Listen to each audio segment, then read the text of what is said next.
Hey everyone, here's a helpful tip to help improve your home practice. Use the wall more. Here's a nice little exercise there where you use the wall to help improve your shoulder mobility. So step back and have your feet about a foot or so from the wall. Bend your knees and lean back into it. Have your lower back on the wall, shoulder blades, even your head on the wall, and then bring your arms up like a field goal unit. Now bring your elbows to your wrists on the wall. So your whole forearm on the wall, even your wrists.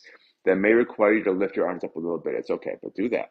And as you exhale, keep your forearms on the wall, but slide them down. And you'll feel the muscles around your shoulder blades engaging.